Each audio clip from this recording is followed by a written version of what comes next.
నమస్కారం. నేను చందు. ప్రేమించే హృదయం. ప్రేమ చాలా తీయనైన పదం. ఆ మాట వినగానే ఎవరి పెదవుల మీదనైనా అందమైన సున్నితమైన చిరునవ్వు వికసిస్తుంది. ఎందుకంటే ఆ పదంలో ఉన్న మాధుర్యం అలాంటిది. అది అనుభవానికి వచ్చినప్పుడు ఆ మనిషి అనుభవించే ఆనందం అలాంటిది. నిజానికి అది అనుభవం కాదు, అనుభూతి. ఎందుకంటే ఆ భావం, ఆ ఆనందం అనుభవానికి అందదు.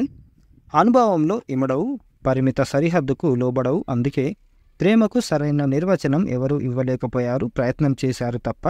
ప్రేమను పొందుతున్నవారు దానికోసం దేన్నైనా ఎవరినైనా వదులుకునేందుకు సిద్ధపడతారు. అత్యంత ఆత్మీయులనైనా, అంతులేని ఆస్తులనైనా, చివరకు రాజ్యాలనైనా. మరి ప్రేమ అంటే ఇరువురు స్త్రీ పురుషుల మధ్య ఉండేదేనా, ఉద్భవించేదేనా? కాదు. ప్రేమకు పరిమితి లేదు, హద్దులు లేవు, గోడలు, పైకప్పు, తలుపులు, తాళాలు ఏమీ లేవు. స్వేచ్ఛగా ఎప్పటికీ రెక్కలు తెగని పక్షుల దిగంతాలకు, అనంతాలకు ఎగిరిపోయే ఒక అమృత కెరటం. అయితే అది అపురూపమైనదే గాని ఎవరికి అందుబాటులోకి రానిది మాత్రం కాదు. దాన్ని అందరూ అనుభవించవచ్చు, అనుభూతించవచ్చు. అదే దాని ప్రత్యేకత. నిజానికి ఈ లోకం ఇంత సజావుగా నడుస్తుందంటే దానికి కారణం, మూలం ప్రేమే. ప్రేమ భగవంతుడి ప్రతిరూపమే, ఆయన కళ్యాణ గుణమే. ఇంత అద్భుతమైన ప్రేమను నిత్య జీవితంలో అనుభవిస్తున్న లోకం ఎంతో ఆనందంలో ఒలలాడాలి కదా. మరి ఈ దుఃఖం ఏమిటి, ఈ విషాదం ఏమిటి? మనుష్యుల్లోని స్వార్థం, మూర్ఖత్వం, దురాశ, ఈ దుర్గుణాల వల్ల వంచనకు గురవుతున్నామన్న సత్యం అమాయకులమైన మనకు అర్థం కాదు. అర్థమయ్యేసరికి మన జీవితమే ముగిసిపోతుంది.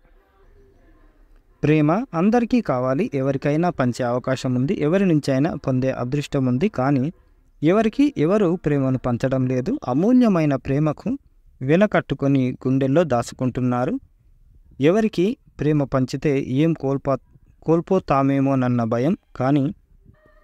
కానీ వాళ్ళకు తెలియదు, ప్రేమ పంచే కొద్దీ పెరుగుతుంది, ఇచ్చే కొద్దీ దొరుకుతుంది. ప్రేమతో మాట్లాడే ఒక మాట కోసం, ప్రేమతో చూసే ఒక చూపు కోసం, ఒక స్పర్శ కోసం మనుషులెంత మొహం వాచిపోయారో మనకు అర్థం కాదు. పక్షులు, మొక్కలు, జంతువులు ఇవి కూడా ప్రేమించే మనుషుల సమక్షంలో ఆనందంగా ఉంటాయి, ఆరోగ్యంగా ఉంటాయి, స్వేచ్ఛగా, ఉత్సాహంగా గంతులేస్తాయి, పల్టీలు కొడతాయి. పులి, సింహం లాంటి క్రూర జంతువులు సైతం ఆధారంగా సాకి తమను ప్రేమించే వాళ్ళ మీదకి ఎలా ఎగబాకిపోతాయో సామాజిక మాధ్యమాల్లో మనం చూస్తూనే ఉంటాం.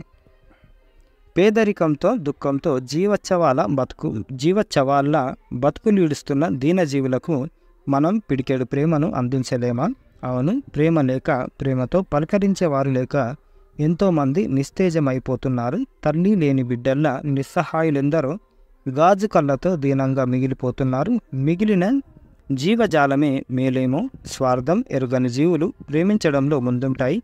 వాటికి భేషజాలేమీ ఉండవు. మనకు తెలియదు. ప్రేమను పొందడం కంటే ప్రేమించడంలోనే అత్యంత అద్భుతమైన ఆనందం ఉంది. దీనిన కన్నీళ్లు తుడవడంలోనే మన ప్రేమ 100% సద్వినియోగం అవుతుంది. ప్రేమిద్దాం. ఇన్నాళ్ళు అనుభవంలోకి రాని అమృత తుల్య అనుభూతి కోసం ఆరాట పడదాం అని చక్కిలం విజయలక్ష్మి గారు రాసిన అంతర్యామి ఇది. ప్రేమించే హృదయం.